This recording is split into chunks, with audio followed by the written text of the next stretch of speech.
नमस्कार, मैं हूं शुभ मिश्रा और आप देख रहे हैं जोहार झारखंड। चलिए करते हैं बुलेटिन की शुरुआत और पहली खबर आपको बोकारो से बता रहे हैं। दरअसल बोकारो में बीएसएल बिल्डिंग के बाहर धरना दे रहे ट्रेनी अप्रेंटिस और पुलिस के बीच झड़प हो गई। जब आंदोलनकारी हटने को तैयार नहीं हुए तो बोकारो पुलिस के जवानों ने उन्हें धकिया दिया।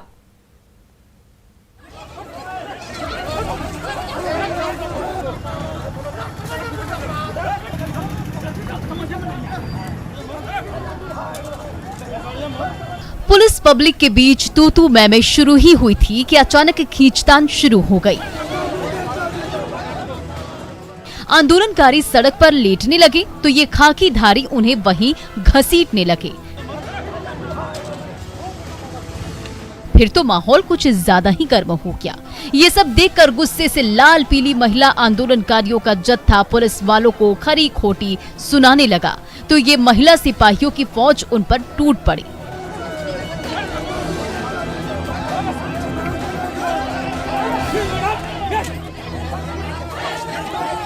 मारपीट और धक्का मुक्की का ये नजारा है बोकारो की बीएसएल बिल्डिंग का, जहां अप्रेंटिस ट्रेनी कर्मचारियों का ये हुजूम स्थायी नौकरी और वेतन की मांग को लेकर आंदोलन पर बैठा था। जब बोकारो पुलिस के जवान उन्हें सड़क से दूर हटाने लगे तो पुलिस और आंदोलनकारियों के बीच हाथापाई की नौबत आ गई। लेकिन नहीं, लोग धक्का मार रहे हैं, गर्दन पकड़ रहे हैं, गिरा रहे हैं और गिरने के बाद लात मारना शुरू कर दे रहे हैं। एकदम क्रिमिनल की तरह ये लोग ट्रीट कर रहे हैं। हम लोग क्रिमिनल्स है क्या? हम लोग बस अपना जो भी पॉइंट ऑफ व्यू अपना रखने के लिए आए हैं। लेकिन ये लोग हम लोग के खिलाफ अरेस्ट वारंट है, कुछ है नहीं ये लोग के पास, फिर भी ये लोग ऐसे कर रहे हैं। अब उधर से खींच के ला रही थी, नहीं आ रहे तो गिरा के लात से मार दिया पूरा। यहाँ देखे, यहाँ नहीं है, देखे छिल गया है। कौन लोग मारा? वो सीएसएफ वाली। बताइए, लात से मारने का है क्या? और ये लोग के पास हम लोग के खिलाफ अरेस्ट वारंट है क्या? हम लोगों को जो लेके जा रही है अरेस्ट वारंट है ये लोग के पास। दरअसल बोकारो स्टील प्लांट में अप्रेंटिस की ट्रेनिंग पूरी कर चुके ये विस्थापित जल्द से जल्द स्थायी नौकरी देने की मांग कर रहे हैं, लेकिन न उन्हें स्थायी नौकरी दी जा रही है और न ही वेतन। इससे गुस्साए ट्रेनी कर्मचारियों का हुजूम जब बीएसएल दफ्तर के बाहर धरने पर बैठा तो बोकारो पुलिस के जवान उन्हें वहां से हटाने लगे। इसी दौरान पुलिस और आंदोलनकारी एक दूसरे से उलझ गए। जहां आंदोलनकारी मनमानी का आरोप लगा रहे हैं तो पुलिस हालात को काबू करने का दावा कर रही है। वार्ता आगे नहीं हो पाया और कुछ इन लोग अपना जीत पर अड़े हुए थे और इन लोग के द्वारा विधि व्यवस्था को अपने हाथ में लेने का प्रयास किया गया। तत्पश्चात जो मजिस्ट्रेट के आदेश के आधार पर इन लोग को यहाँ से उठाया जा रहा है। बोकारो के बीएसएल दफ्तर के बाहर आंदोलनकारियों और पुलिस के बीच घंटों धक्का मुक्की होती रही। जब आंदोलनकारी जिद पर अड़ गए तो पुलिस लाठी भांजने लगी। जोर जबरदस्ती कर दर्जनों आंदोलनकारियों को पकड़कर बीएस सिटी थाने ले जाया गया। मृत्युंजय कुमार, न्यूज़ 18 बोकारो। और देखिए, राजधानी रांची से आपको बड़ी खबर बता रहे हैं। गठबंधन दल के नेता शाम 5 बजे राजभवन जाएंगे। प्रतिनिधि मंडल में सभी विधायक भी शामिल होंगे। राज्य में मौजूदा राजनीतिक जो कुछ हालात हैं उस पर अपनी बात रखेंगे। सबसे पहले SC/ST के मुद्दे पर राज्यपाल से मुलाकात होनी है। बता दें कि कांग्रेस से राजेश कच्छप और नमन बिक्सल राज्यपाल से मुलाकात करेंगे। वहीं जेएमएम से सुप्रियो भट्टाचार्य और सुदीप कुमार मुलाकात करेंगे राज्यपाल से। तो ये बड़ी खबर आपको राजधानी रांची से बता रहे हैं। जेएमएम से सुप्रियो भट्टाचार्य और इसके अलावा सुदीप कुमार मुलाकात करेंगे राज्यपाल से। गठबंधन दल के तमाम नेता शाम 5 बजे राजभवन पहुंचेंगे। प्रतिनिधि मंडल में सभी विधायक भी मौजूद रहेंगे और वे सभी मुलाकात करेंगे राज्यपाल से। बड़ी खबर आपको राजधानी रांची से बता रहे हैं। SC/ST के मुद्दे पर राज्यपाल से मुलाकात होगी, उनसे बातचीत होगी। इन तमाम राजनीतिक हालात जो इस वक्त चल रहे हैं उन बातों को सामने रखा जाएगा। कांग्रेस और जेएमएम के तमाम नेता वहां पर मौजूद रहेंगे। और इस वक्त अधिक जानकारी के साथ हमारे संवाददाता निरंजन हमारे साथ फोन लाइन पर जुड़ चुके हैं। निरंजन, शाम 5 बजे का वक्त रखा गया है और एक बेहद ही अहम मुलाकात ये मानी जा सकती है। क्या कुछ चर्चाएं होंगी और साथ ही साथ क्या तैयारियां चल रही है? देखिए, जिस तरह से झारखंड में सियासत चल रही है उसको लेकर के आज सत्ता पक्ष के प्रतिनिधि एक जा रहे हैं मिलने के लिए राजभवन और राज्यपाल से मुलाकात करेंगे। इससे पहले भी आपने देखा कि 12 बजे पूर्व मुख्यमंत्री रघुवर दास ने भी प्रेस कॉन्फ्रेंस किया है जी। अब ये पूरी तरह से ओपन तो नहीं किया है, लेकिन रघुवर दास ने जो 12 बजे एक प्रेस कॉन्फ्रेंस किया था उसको लेकर के कहीं न कहीं जेएमएम एक जो प्रतिनिधि है उसके साथ आरजेडी भी है, कांग्रेस है, लेकिन जेएमएम मूल रूप से जा रहा है। अब देखना यह है कि ये शेड्यूल्ड ट्राइब्स का जो पूरा मामला है उसको लेकर के ये जो आरोप प्रत्यारोप दोनों सत्ता पक्ष और विपक्ष पर लगाए जा रहे हैं उसको करके जाकर के वो जनप्रतिनिधि मिलेंगे और बातचीत रखेंगे। जो उन्होंने आरोप लगाया है ये अब देखना होगा कि मामला क्या है, क्योंकि अभी तक उन्होंने इस बात की जानकारी नहीं दिया है। इस मामले में हम लोग जा रहे हैं मिलने के लिए, लेकिन इतना संकेत जरूर दिया है कि अभी कुछ देर पहले यानी कुछ घंटा पहले जो पूर्व मुख्यमंत्री रघुवर दास ने कई तरह के आरोप लगाए थे, कई संगीन आरोप लगाए थे हेमंत सोरेन परिवार पर भी, उनकी पत्नी के नाम से यहाँ से कुछ दूर, रांची से कुछ दूर जो एक जगह है वहां पर जमीन 11 एकड़ जमीन खरीदने का मामला कंपनी लगाने, वसंत सोरेन पर भी उनके भाई। जी वाकई निरंजन, ये बेहद ही एक अहम मुलाकात होगी। बहुत बहुत शुक्रिया आपका हमारे साथ जुड़ने के लिए, तमाम जानकारी के लिए। तो ये बड़ी खबर आपको राजधानी रांची से बता रहे हैं, जहां कांग्रेस, जेएमएम और तमाम गठबंधन दल के सभी विधायक आज राजभवन की ओर रुख करेंगे। शाम 5 बजे का वक्त है और 5 बजे तमाम राजनीतिक चर्चाएं की जाएंगी। वहीं झारखंड के पूर्व मुख्यमंत्री और बीजेपी के राष्ट्रीय उपाध्यक्ष रघुवर दास ने आज रांची में प्रेस वार्ता कर सीएम हेमंत सोरेन पर निशाना साधा। रघुवर दास ने झारखंड में अबुआ राज की जगह एक परिवार का राज होने का आरोप लगाया है। साथ ही हेमंत सोरेन के साथ ही उनके भाई बसंत सोरेन पर भी करप्शन के आरोप लगाए। रघुवर दास ने सीएम हेमंत सोरेन पर हर मोर्चे पर फेल होने का आरोप लगाते हुए राज्य में चरम पर भ्रष्टाचार होने के भी आरोप लगाए। इससे लोग महसूस कर रहे हैं कि झारखंड में जनता का शासन नहीं बल्कि एक परिवार का शासन है, और लोग कहने लगे हैं यह एक परिवार के द्वारा और एक परिवार के लिए शासन चल रहा है। माननीय मुख्यमंत्री जी अपने ही विभाग के द्वारा पत्थर का खनन अपने ले लिया, और माननीय विधायक बसंत सोरेन जी ने जिस प्रकार पकुड़िया में लीज का उल्लंघन कर और करोड़ों रुपया राज्य का राजस्व बकाया, ये सारी बातों को हम लोग ने भारतीय जनता पार्टी का एक प्रतिनिधि मंडल महामहिम राज्यपाल जी से अवगत कराई थी। ये सोराय लाइफ प्राइवेट लिमिटेड माननीय मुख्यमंत्री जी की पत्नी को आवंटित किया गया।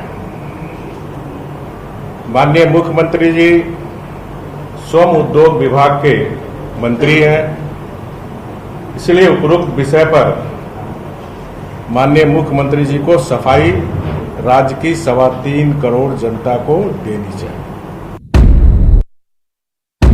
मुख्यमंत्री जी श्रम उद्योग विभाग एवं खनन विभाग यानी दोनों विभाग के मंत्री हैं, तो क्या उपरोक्त सारे निर्णय उनके प्रभाव के कारण उनकी जानकारी में लिए गए और अपने नजदीक व्यक्तियों के नाम पर खनन पट्टों का आवंटन किया गया।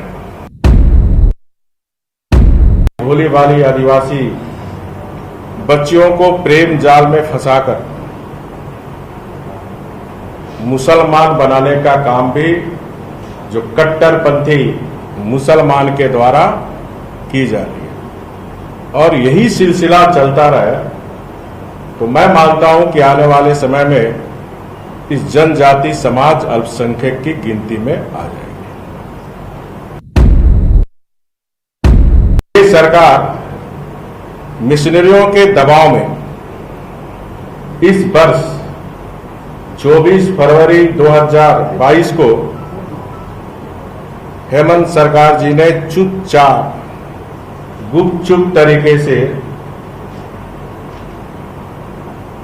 इस फॉर्म से धर्म का कॉलम हटा दिया। इसका सीधा नुकसान सरना आदिवासी भाई बहन को होगा। ये सरकार आज जो बड़े वादे करके आए थे कि 1 साल में 5 लाख नौकरी देंगे, उनके साथ भी इस सारे मामले को उलझाकर, लटकाकर, भटकाकर यहाँ के युवकों के भविष्य के साथ भी ये सरकार खिलवाड़ कर। इस राज्य में भ्रष्टाचार चरम सीमा पर। भ्रष्टाचार 2 तरह के होते हैं, एक राजकीय भ्रष्टाचार, दूसरा रोजमर्रा की जिंदगी में भ्रष्टाचार। जो राजकीय भ्रष्टाचार है वो निश्चित रूप से राज्य के लिए बहुत ही चिंता का विषय है। वहीं झारखंड में भ्रष्टाचार के खिलाफ बीजेपी पूरे राज्य में आक्रोश मार्च निकाल रही है। जमशेदपुर में बीजेपी ने आक्रोश मार्च निकाला। मार्च में बीजेपी प्रदेश अध्यक्ष दीपक प्रकाश, सांसद विद्युत वरण महतो और कुणाल सारंगी समेत कई नेता शामिल हुए। बीजेपी नेताओं ने जमकर हेमंत सरकार के खिलाफ भड़ास निकाली। दीपक प्रकाश ने हेमंत सरकार को पूरी तरह भ्रष्टाचार में लिप्त बताया और सरकार को हर मोर्चे पर विफल बताया। इतना ही नहीं, उन्होंने ये तक कहा कि ऐसे निकम्मी सरकार को तत्काल गद्दी छोड़ देनी चाहिए। तो कुणाल सारंगी ने सरकार पर पिछड़ी जातियों की अनदेखी का आरोप लगाते हुए कहा कि ये सरकार भ्रष्टाचारियों की है। 3.5 करोड़ जनता आज हाहाकार मनाती।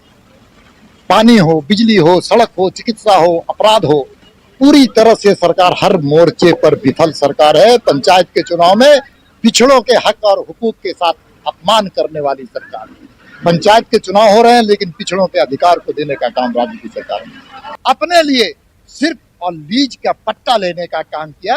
ये भी भारतीय जनता पार्टी को बहुत ही दुर्भाग्यपूर्ण मानती है और नैतिकता के सवाल पर उनको इस्तीफा देना चाहिए। भ्रष्टाचार की गंगोत्री कहां जाकर रुकेगी? और आज ये अत्यंत दुखद है कि संभवतः स्वतंत्र भारत के इतिहास में ये पहली बार हो रहा है कि राज्य के किसी मुख्यमंत्री को, जो कि विभागीय मंत्री भी हैं, उन्होंने खुद अपने नाम के खनिज पट्टे की लीज आवंटित करवा दी। ये संभवतः स्वतंत्र भारत का पहला मामला है और भ्रष्टाचार के कई अनूठे रिकॉर्ड इस सरकार में तोड़े जा रहे हैं।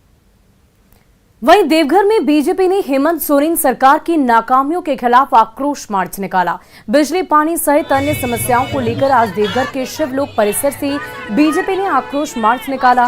इस दौरान 60 विधायक रणधीर सिंह, देवघर विधायक नारायण दास और धनबाद विधायक राज सिन्हा के साथ हजारों की संख्या में नेता और कार्यकर्ता मौजूद रहे। ये आक्रोश मार्च शिवलोक परिसर से निकलकर शहर के चौक चौराहों से गुजरा। बीजेपी नेताओं ने सरकार को हर मोर्चे पर विफल बताया और आगे भी आंदोलन जारी रखने का ऐलान किया है। बनने के बाद पूरी तरह से व्यवस्थाएं ध्वस्त हो चुकी है और आज भ्रष्टाचार चरम पर है।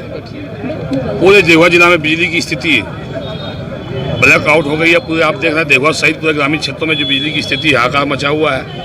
आम जनता को मुश्किल से 5 घंटा बिजली नहीं मिल पा रही है। यहाँ जो बिजली और पानी का हाहाकार मचा हुआ है, लोगों को समुचित बिजली नहीं दी जाती है, पानी का अभाव है, अन्य प्रकार से सारे लोग बने की पीड़ित हैं। इसलिए भारतीय जनता पार्टी के द्वारा जोरदार रोष प्रदर्शन किया जा रहा है और ये प्रदर्शन तब तक जारी रहेगा जब तक ये निकम्मी सरकार को भारतीय जनता पार्टी के कार्यकर्ताओं के द्वारा, यहाँ की जनता के द्वारा अपदस्थ नहीं किया जाता है।